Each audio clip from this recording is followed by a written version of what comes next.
Nous sommes cette fois-ci à Assé-le-Béranger. Le Béranger, c'est récent, c'est du Moyen-Âge, c'est la famille Le Béranger qui était ici. Mais Assé, ça c'est le souvenir de ce lieu, de ce nom gallo-romain qui était Asiacum, Asiaco, Assé, donc Assé-le-Béranger. Et dans ce village, Saint Uribe, donc le disciple de Saint Julien, a fait un miracle un peu extraordinaire qui ressemble d'ailleurs au miracle de Saint Julien. C'est-à-dire qu'il avait sa crosse d'évêque, successeur de Saint Julien, et il arrive ici et c'était la sécheresse. Et les habitants viennent supplier le saint, ils se rendent compte que c'est un homme de Dieu, et le supplier de faire un miracle pour eux. Et à ce moment-là, on dit que le Saint Uribe a frappé le sol avec son bâton comme Moïse. Et une source a jailli sous cette maison qui se trouve ici.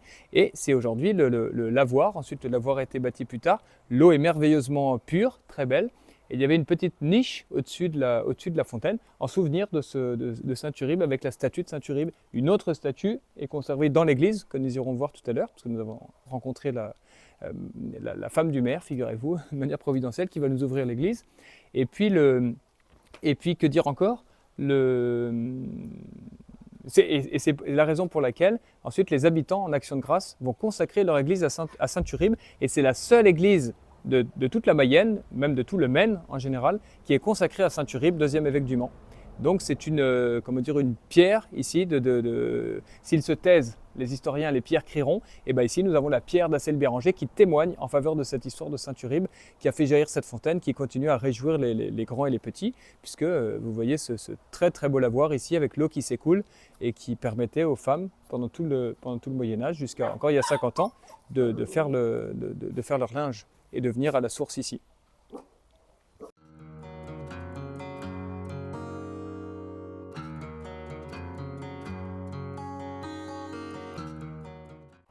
Nous voici donc à Assé-le-Béranger. Nous avons vu la fontaine tout de suite de Saint Uribe. Et puis juste à côté, cette église Saint Uribe avec l'évêque qui se trouve au sommet de la porte, là, en dessous de la pendule, et qui d'une main bénit, puis de l'autre tient sa crosse.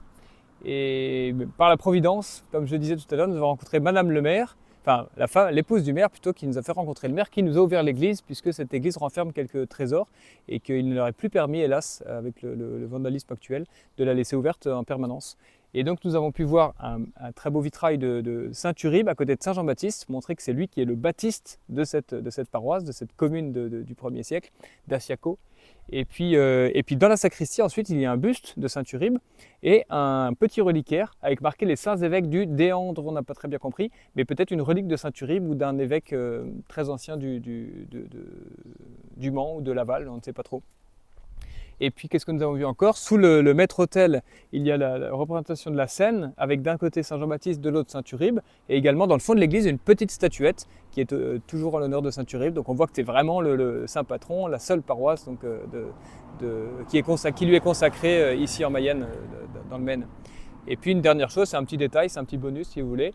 Le frère de Molière, qui s'appelait Jean Poquelin, était curé de cette paroisse d'Assé-le-Béranger. Apparemment pas en très bon terme avec Molière, qui, si vous ne le savez pas, était un petit peu pris à partie par les clercs, parce que du point de vue de la théologie, du point de vue de sa spiritualité, c'était pas toujours selon l'orthodoxie catholique. Et donc ce Jean Poquelin a offert le baptistère. On voit la plaque avec les armes des Poquelins qui est à l'entrée à gauche là, de cette petite église. Et c'est admirable de voir que ce messire Jean Poquelin, qui était quand même quelqu'un, le frère de Molière, etc., était curé d'un petit bourg comme ça de quelques centaines d'habitants. Ça leur suffisait, ils pensaient au ciel, ils prêchaient la foi et tout son peuple se réunissait le dimanche pour prier Saint Uribe comme nous avons fait aujourd'hui. Et maintenant, il nous reste à faire une dernière étape pour Saint Uribe, c'est d'aller voir le lieu où il est mort. Lui est mort, et comme Saint Julien d'ailleurs, dans le même village de Saint-Marceau, juste au nord du Mans. Et c'est là que nous vous donnons rendez-vous pour une prochaine vidéo sur le Saint Julien et Saint Uribe du Mans.